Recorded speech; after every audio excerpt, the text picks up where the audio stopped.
নমস্কার বন্ধুরা, কবিতা কিচেন আপনাদের সবাই স্বাগত। আমি একটা রেসিপি নিয়ে চলে এসেছি। রেসিপিটা হচ্ছে মাছের ডিমের টক কাঁচা আম দিয়ে। তা চলো, তোমরা অনেকেই খেয়েছো পাকা তেঁতুলের টক বা কাঁচা তেঁতুলের টক। আমি আজকে করবো হচ্ছে কাঁচা আম দিয়ে টক। তা সত্যি খুব সুন্দর খেতে হয়। আমরা আগেও খেয়েছি, এখনও খাচ্ছি। আর আমরা কিন্তু এটা হচ্ছে, দেখো তোমাদেরকে একটু ডিমটাও দেখায়। তো এখানে দেখো আমি ডিম নিয়ে চলে এসেছি। এটা কিন্তু রুই মাছের ডিম না, এটা হচ্ছে পুঁটি মাছের ডিম, জাপানি পুঁটির মাছের ডিম। তা সকালবেলা আজকে মাছ নিয়ে চলে এসেছিলো দাদা, অনেকটাই ডিম ছিল। তা ভাবলাম আজকে টক করি, কেন গরমের সময় টক টক দিয়ে একটু ভাতটা খেতেই ভালো লাগে, টক বা তিতো। আর এখানে দেখো তার মধ্যে লাগছে আমার পেঁয়াজ কুচি, একটু আদা কুচি, রসুন কুচি, কাঁচা লঙ্কা কুচি, সেটা সব কটা দিয়ে দিই।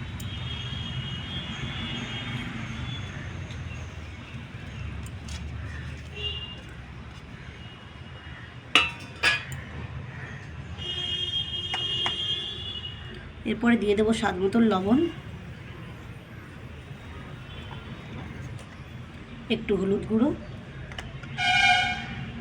একটু জিরের গুঁড়ো,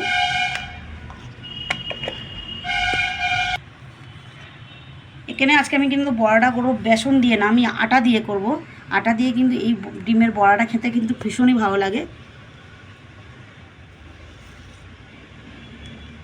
খুবই কম একটু আটা দিয়ে দিলাম আমি, দিয়ে এবার ভালো করে মাখিয়ে নেবো ডিমটাকে আমি। আর এই ডিমটা কিন্তু সবসময় পাওয়া যায় না, তো খুবই বড় মাছ নিয়ে এসছে। মাছটা তোমাদের সত্যি দেখানো হয়নি, তারপরে একদিন দেখাবো তোমাদেরকে। তো ওই মাছের মধ্যে অনেকটাই ডিম ছিল, তার জন্য আমি আজকে ভাবলাম চলো তোমাদের একটু দেখানো যাক ডিমের বড়া দিয়ে কীভাবে আম দিয়ে টক করা যায়। তা তোমরা যদি কেউ খেয়ে থাকো আম দিয়ে, কাঁচা আম দিয়ে টক, অবশ্যই আমাকে কমেন্টে লিখে পাঠিও।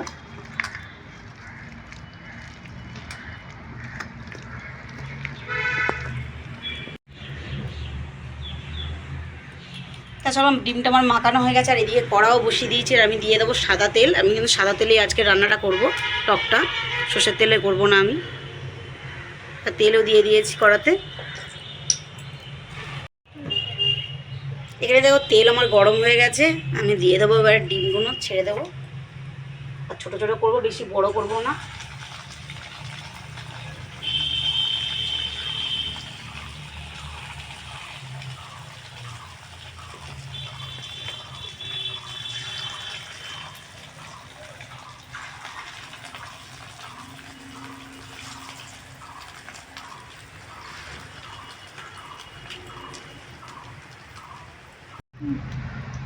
তা দেখো এখানে কয়েকটা ভাজা হয়ে গেছে, আর এখানে কড়ার মধ্যে দিয়ে দিয়েছি। চলো উল্টে দিই একটু।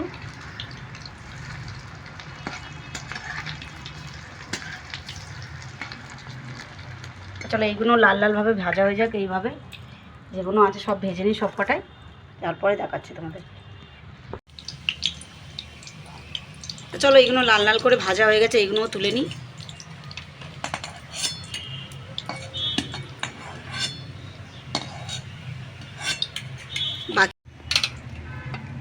এখানে দেখো কাঁচা আমের সাথে আমি একটা আলু সেদ্ধ করে নিয়েছি। আলুটা এই কারণেই দিচ্ছি, গ্রেভিটা একটু মোটা হবে, যার জন্যই আলুটা দিয়েছি। আর চলো একটা চামচ দিয়ে আমি ভালো করে একটুখানি নেড়ে নেবো, তাহলে এটা বেরিয়ে যাবে। তাইটা। আর এইদিকে দেখো ডিমের বড়াটা পুরো রেডি হয়ে এসছে, আর ওখানে কটা রয়েছে কড়ার মধ্যে, তো সব কটা তুলে নেব। তা দেখো এইভাবে করে নেবো, তাইটাকে বের করে নেবো একদম। আর আলুও রয়েছে, তোমাদের দেখিয়ে দিয়েছি আমি। এর মধ্যে আলুটা দিয়েছি এই কারণে গ্রেভিটা একটু মোটা হবে, খেতেও ভালো লাগবে কিন্তু। তাই এর মধ্যে যে ছিপড়েগুলো আছে এগুলো বের করে নেবো, যার জন্য আমি এটা ছেঁকে নিচ্ছি।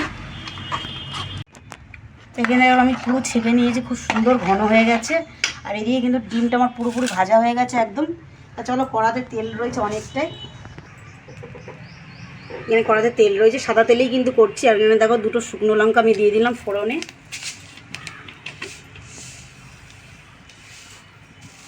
দিয়ে দেবো সাদা সর্ষে, ছোটো চামচের 1 চামচ। সর্ষেটা রেখে একটু ফুটবে, যার জন্য দিয়ে দিলাম একটু হালকা লবণ। এখানে দিয়ে দিচ্ছি একটু পাঁচফোড়ন। এরপর যে গ্রেভিটা তৈরি করেছিলাম ওইটা দিয়ে দেবো আমি।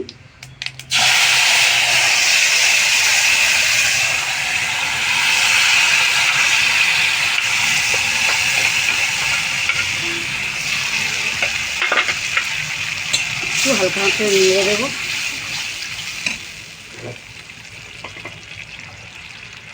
এবার একটু লবণ দিয়ে দেবো। দিয়ে দেবো হলুদ গুঁড়ো, জিরের গুঁড়ো,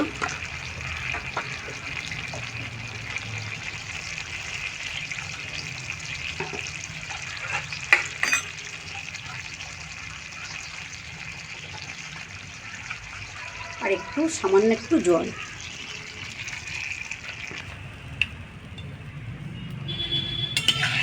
চলো একটু নেড়ে দিই। একটু টক মিষ্টি হবে যার জন্য দিয়ে দিচ্ছি ছোটো চামচের হাফ, ছোটো বাটির 1 বাটি চিনি।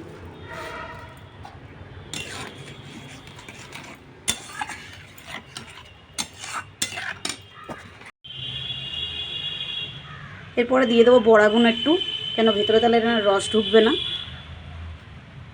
চলো বড়াগুলো দিয়ে দিই।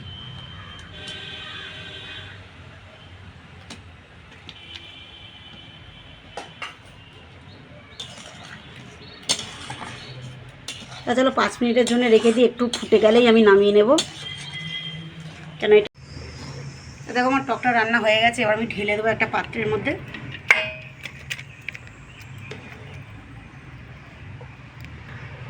একটু উপর থেকে জিরের গুঁড়ো আর ধনের গুঁড়ো আমি ছড়িয়ে দেবো। এটা শুকনো কলাই ভেজে আমি ভেজে গুঁড়ো করে রেখেছিলাম, আমি অল্প করে ছড়িয়ে দিলাম। তো আমার রান্নাটা রেডি হয়ে গেছে। চলো দেখা হচ্ছে তোমাদের সাথে খাবার টেবিলে। তো আমার এই রেসিপিটা যদি তোমাদের ভালো লাগে অবশ্যই আমার চ্যানেলটা সাবস্ক্রাইব করে দেবে, ভিডিওটা লাইক করে দেবেন, আর কমেন্ট করতে কিন্তু একদম বলবেন। তো চলো টাটা। তো চলো চলে এসছি আমি খাবার জন্য টেবিলে টকটা। তো চলো দেখা যাক খেয়ে কেমন হয়েছে। আর দেখো ডিমটা কত সুন্দর নরম হয়েছে।